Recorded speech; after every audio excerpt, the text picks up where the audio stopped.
اعوذ باللہ من الشیطان الرجیم، بسم اللہ الرحمن الرحیم۔ آج ہم غزل نمبر 3 کا جائزہ لیں گے، اور غزل نمبر 3 ہے جماعت داہم کی، جس میں ہے مشق سخن جاری چکی کی مشقت بھی۔ تو دیکھتے ہیں غزل نمبر 3 کی طرف۔ غزل نمبر 3 جو ہے یہ مومن خان مومن کی ہے، مولانا حسرت موہانی کی غزل ہے یہ، اور اس کے جو ہے مشق سخن۔ مشق سخن کا مطلب ہے شاعر کی مشق یا مہارت، اور چکی جو ہے وہ ہے ایک محنت کر کے، یعنی کہ کسی چیز کو پیسنا۔ ایک جو طرفہ ہے، طرفہ کا مطلب ہے انوکھا یا عجیب۔ تو جو مولانا حسرت موہانی تھے، انہوں نے ہندوستان میں آزادی کی تاریخ جو تھی، آزادی کی تحریک میں جو ہے انہوں نے اہم کردار ادا کیا تھا۔ لوگوں میں آزادی کی جو تڑپ تھی یا آزادی کا جذبہ جو تھا، اس کو بیدار کرنے کے لیے انہوں نے شاعری لکھی، تاکہ لوگوں میں سیاسی شعور پیدا ہو اور وہ انگریزوں سے آزادی حاصل کرنے کے لیے جو ہے وہ محنت آواز اٹھا سکے۔ انہوں نے انگریزوں کے خلاف جو ہے وہ بغاوت کی، اور اس سلسلے میں جو مولانا حسرت موہانی ہیں ان کو شدید مشکلات کا جو ہے سامنا کرنا پڑا، اور انہیں قید کر دیا گیا، اور قید میں انہوں نے چکی جو ہے وہ بھی چکی پیسی، لیکن انہوں نے جو ہے لوگوں کے لیے آواز اٹھانا بالکل بھی جو ہے وہ بند نہیں کی۔ لوگوں میں انہوں نے سیاسی شعور جو ہے وہ پیدا کرنے کے لیے نظمیں اور غزلیں لکھی، اس لیے انہیں رئیس المتغزلین کہا جاتا ہے۔ انہوں نے آزادی کی تحریک میں بڑھ چڑھ کر حصہ لیا۔ شعر نمبر 1 ہے مشق سخن جاری چکی کی مشقت بھی، ایک طرفہ تماشا ہے حسرت کی طبیعت میں۔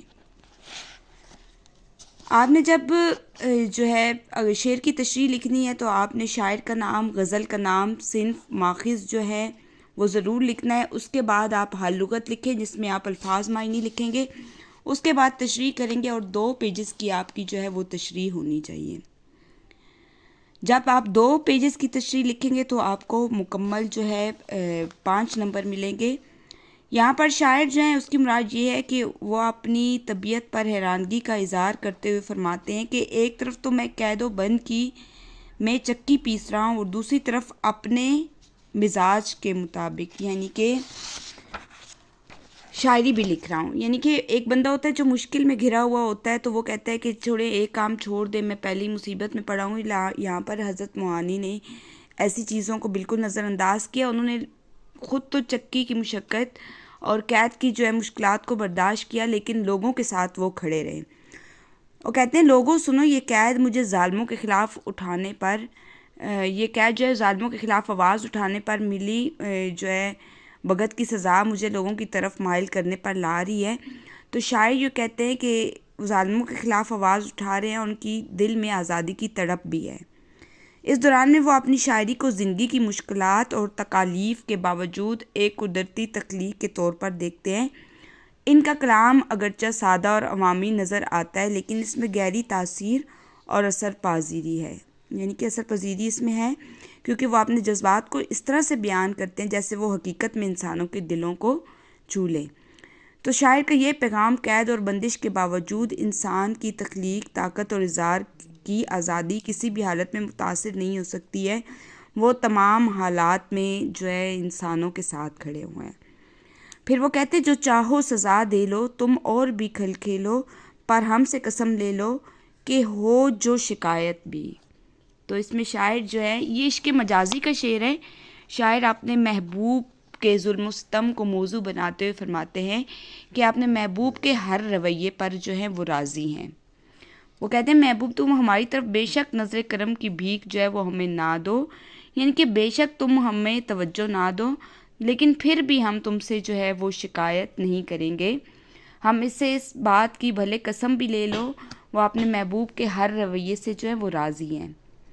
اس شعر میں شاعر ایک وفادار عاشق کی تصویر پیش کرتا ہے، جو اپنے محبوب کی ہر ادا جو ہے کو بخوشی قبول کرتا ہے، چاہے وہ ادا ظلم و ستم یا شفقت کی ہو۔ شاعر کی محبت اس قدر سچی اور خالص ہے کہ محبوب کے ہر سختی کو اور ظلم کو برداشت کر لیتے ہیں، بلکہ اس میں بھی لذت محسوس کرتا ہے۔ وہ کہتا ہے کہ تم چاہے جو بھی سزا دو، چاہے کھیل بھی کھیلو، کسی بھی آزمائش میں ڈالو، ہم تم سے کوئی بھی شکایت نہیں کریں گے، بلکہ بدلے میں جو ہے ہم عاجزی ہی اختیار کریں گے۔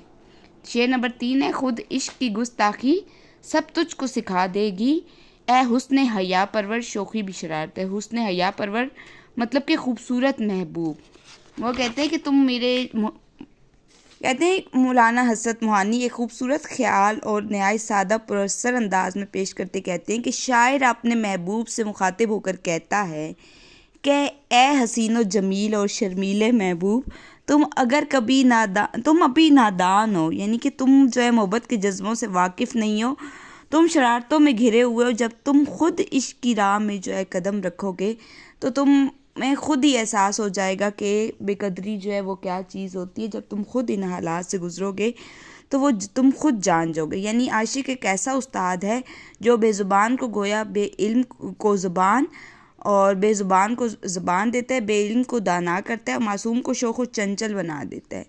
تو یہاں جو شاعر ہے وہ کہتا ہے کہ انسان خود بخود سیکھتا چلا جاتا ہے۔ شاعر کہتا ہے تم عشق اور شوخی شرارت کے جذبے سے جب خود گزرو گے نا تو تمہیں خود پتہ چلے گا کہ جو ہے ٹھکرائے جانا یا نظر انداز کرنا جو ہے وہ کیا چیز ہے۔ شعر نمبر 4 ہے، عشاق کے دل نازک اس شوخ کی خو نازک، خو ہوتا ہے عادت اور عشاق ہوتے عاشق، نازک اس نسبت سے ہے کار محبت بھی۔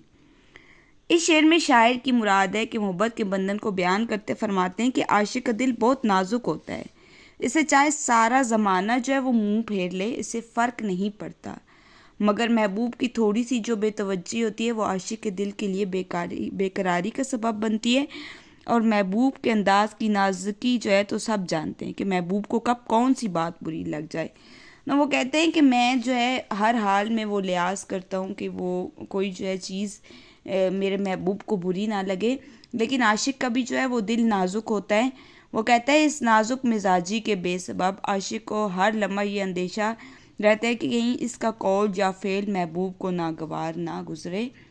وہ ہر بات تول کر کہتا ہے، ہر عمل سوچ سمجھ کر کرتا ہے۔ شاعر نے اس شعر میں نہ صرف عشق کی نزاکت کو بیان کیا ہے بلکہ اس رشتے کو باریکیوں کو بھی اجاگر کیا ہے کہ محبت میں دونوں طرف جو ہے نازک پن کا احساس ہوتا ہے۔ شعر نمبر 5 ہے، رکھتے ہیں میرے دل پر کیوں تہمت بے تابی یا نالائے مضطرب کی، جب مجھ میں ہو قوت بھی۔ شاعر حیرت اور شکوے کے انداز میں کہتا ہے کہ لوگ میرے دل پر بے تابی کی تہمت کیوں لگاتے ہیں، یعنی مجھے کیوں بے قراری اور جذباتی سمجھتے ہیں، حالانکہ میرے اندر تو اتنی بھی طاقت نہیں ہے کہ کوئی شدید آہ بھر سکوں، یعنی کہ اپنے دکھ درد کو بیان کر سکوں، پھر بھی لوگ مجھے بے تاب کہتے ہیں۔ شاعر اس قدر غم زدہ اور بے بس ہے کہ وہ اپنی تکلیف اور اضطراب کا اظہار بھی نہیں کر سکتا اور پھر بھی لوگ اسے بے تاب کہتے ہیں۔ در حقیقت یہ شعر دل کی شدت، درد، خاموشی کے ساتھ برداشت کرنے کی صلاحیت اور لوگوں کی بے حسی کو ظاہر کرتا ہے۔ شاعر اندر سے ٹوٹ چکا ہے مگر اس کے پاس دکھ ظاہر کرنے کی طاقت نہیں ہے۔ یہ حسرت موہانی کے عاشقانہ لب و لہجہ کی عمدہ مثال ہے جو جذبات کی شدت کو بڑی تہذیب اور رکھ رکھاؤ سے بیان کرتا ہے۔ شعر نمبر 6 ہے، اے شوق کی بے باکی وہ کیا تیری خواہش تھی، جس پر انہیں غصہ ہے انکار بھی حیرت ہے۔ تو جو مولانا حسرت موہانی ہیں ان کی غزل جو ہے وہ بے ساختگی کا ایک خوبصورت نمونہ ہے۔ اس میں شاعر اپنے عشق کی شوق کی بے باکی سے سوال کرتے ہیں۔ بے باکی سے مراد کیا ہے؟ عشق کی وہ جرأت اور بے خوفی ہے جو روایت اور حدود کو توڑ دیتی ہے۔ شاعر اپنے شوق سے مخاطب ہو کر کہتا ہے کہ اے شوق تیری خواہش پر عشق کی شدت میں شاید مجھ سے محبت میں کوئی گستاخی، بے باکی، اظہار یا کوئی ایسی حرکت سرزد ہو گئی ہے جس پر محبوب کو غصہ آ گیا ہے اور اس نے انکار بھی کر ڈالا ہے۔ شاعر کہتا ہے کہ عشق کی شدت اور بے قراری میں مجھ میں شاید کوئی ایسی بات ہو گئی ہے جو محبوب کو ناگوار گزری ہے۔ جو عاشق ہوتا ہے وہ محبوب کی ہر بات کا خیال رکھتا ہے، وہ غصہ بھی کرے تو وہ بیچارہ کچھ نہیں بول سکتا، تو کہتا ہے کہ یہاں پر جو ہے میں ہر بات جو ہے وہ بہت سوچ سمجھ کر کرتا ہوں، لیکن پھر بھی شاید اس کو غصہ ہے، مجھ سے کوئی غلطی سرزد ہو گئی ہے۔ میری خواہش یا اظہار محبت اس قدر سادہ اور فطری تھا کہ مجھے خود بھی اس پر تعجب نہیں، مگر محبوب نے اس پر نہ صرف غصے کا اظہار کیا بلکہ حیرت سے بھی دیکھا اور صاف انکار کر دیا ہے۔ یعنی محبوب اس عمل سے ناراض ہے، اسے ماننے سے انکار کرتا ہے اور اس کی جرأت جو ہے غیر معمولی پن پر حیران بھی ہے. یا محبوب کے ملی جلے جذبات کو بیان کیا گیا ہے کہ وہ شاعر کی بے باکی سے نالاں بھی ہے اور اسے دیکھ کر حیرت زدہ بھی ہے. شعر نمبر 7. ہیں شاد و صفی شاعر یا شوق و وفا حسرت، پھر زامن و معشر ہیں اقبال بھی وحشت بھی. اب یہ سارے جو ہیں اس شعر میں شاعروں کے ذکر ہیں، ان کے تخلص استعمال ہوئے ہیں. شاد و صفی، شوق و وفا، حسرت، ضامن، معشر، اقبال، وحشت وغیرہ یہ جو سارے ہیں یہ شاعراء کے تخلص ہیں.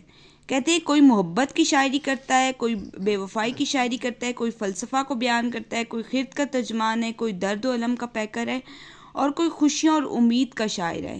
مگر ان سب کے درمیان جو ہے حسرت موہانی کا وجود اس طرح نمایاں ہے کہ ہر رنگ کو اپنی شعر میں سمو لیتے ہیں.